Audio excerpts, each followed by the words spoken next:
Tonight, many of America's farmers already feeling the pinch are worried about the possibility of more challenges. That's because President Trump is threatening to deport millions of undocumented immigrants, creating uncertainty about the future of the workforce. In the heart of America, where cornfields stretch for miles and tractors outnumber Teslas, an unexpected political divide is growing.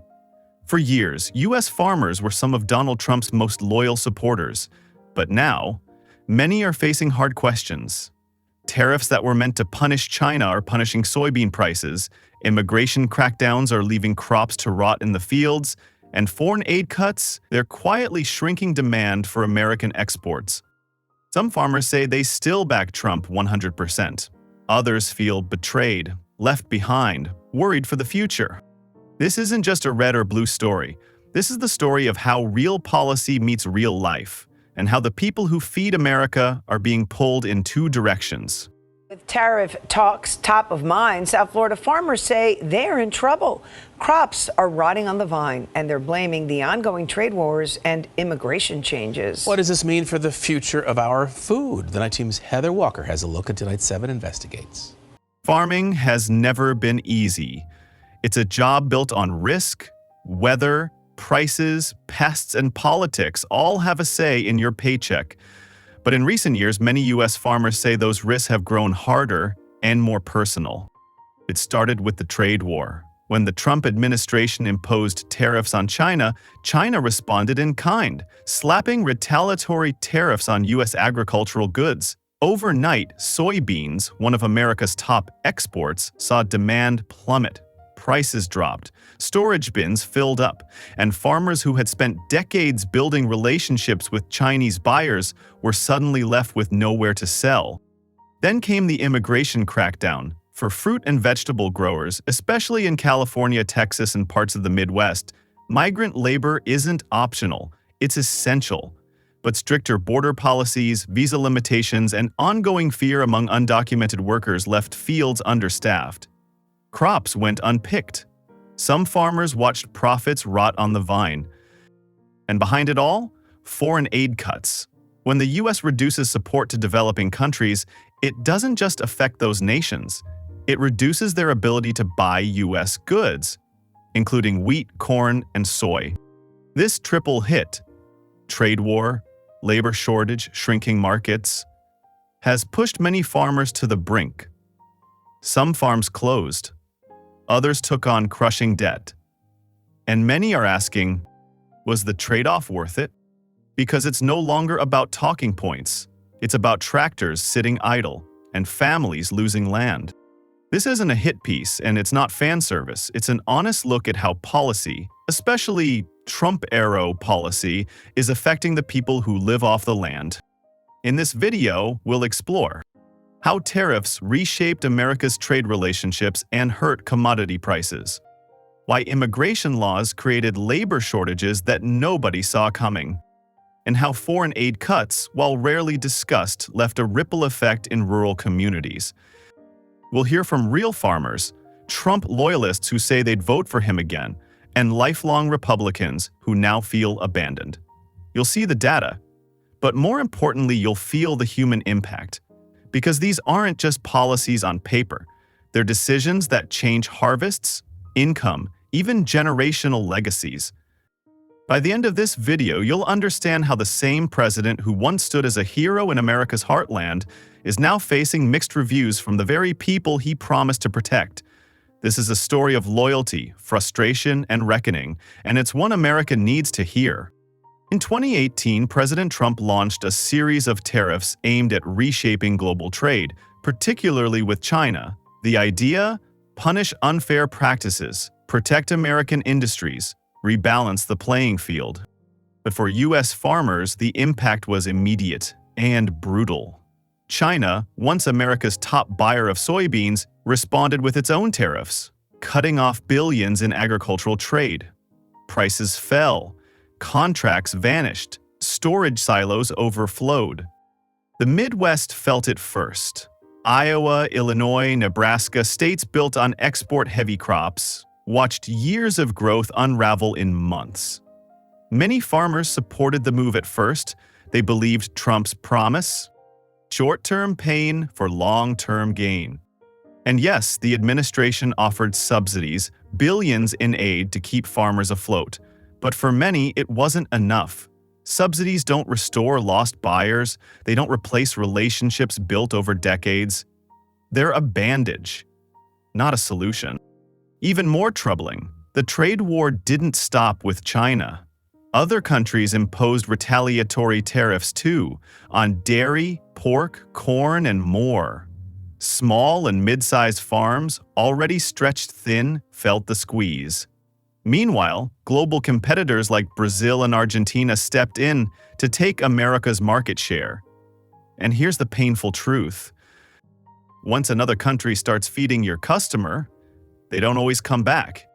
So while some still defend the tariffs as tough, necessary leverage, others now ask if America's farmers were simply collateral damage in a much bigger geopolitical gamble.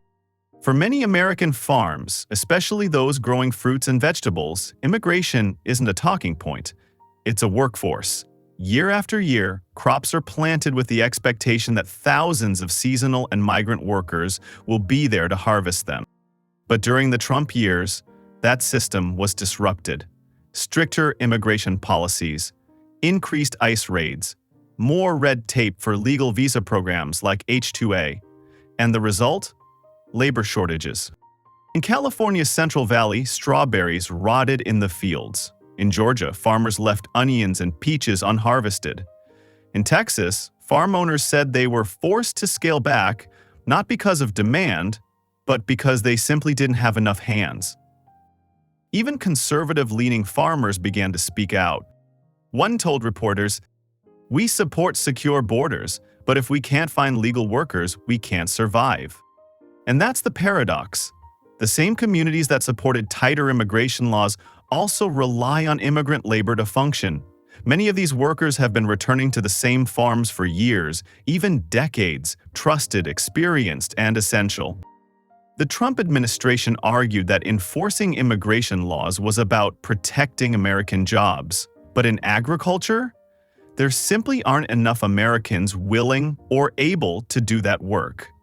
And when the labor disappears, so do the crops. So do the profits. So does the hope. This is the front line of policy, not in Washington, but in muddy fields under the sun where food meets politics in the most personal way. When people think about farming, foreign aid probably isn't the first thing that comes to mind. But here's the truth most Americans miss. U.S. food exports are deeply tied to global development. Developing countries want to disperse pollutants in the oceans and through. When America sends aid to struggling nations, especially in Africa, Southeast Asia, and Latin America, it doesn't just help those countries eat. It helps them buy U.S. wheat, U.S. corn, U.S. soybeans. But during the Trump administration, foreign aid budgets were slashed. The rationale? America first. Cut waste, stop sending money overseas. And while that messaging resonated with many voters, it created ripple effects back home. Countries that once relied on U.S. grain suddenly had less purchasing power. Less U.S. aid meant fewer school lunch programs abroad. Fewer international development projects meant fewer contracts to ship American food. The result? Shrinking demand.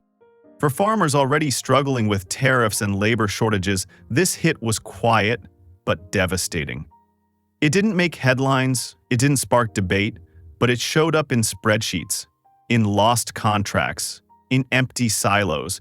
Foreign aid isn't just about diplomacy, it's part of the global agricultural engine that helps American farmers feed the world and get paid for it. Cutting that engine slowed everything down, and once again farmers, many of whom supported those cuts, felt the impact in ways they never expected. Sometimes, politics sounds good on paper, but in practice, the numbers tell a different story. Step onto any farm in the Midwest or South and you'll hear a mix of voices. Some farmers are still all in for Trump. They say he shook up a broken system, that he had the guts to confront China, that immigration needed to be reined in.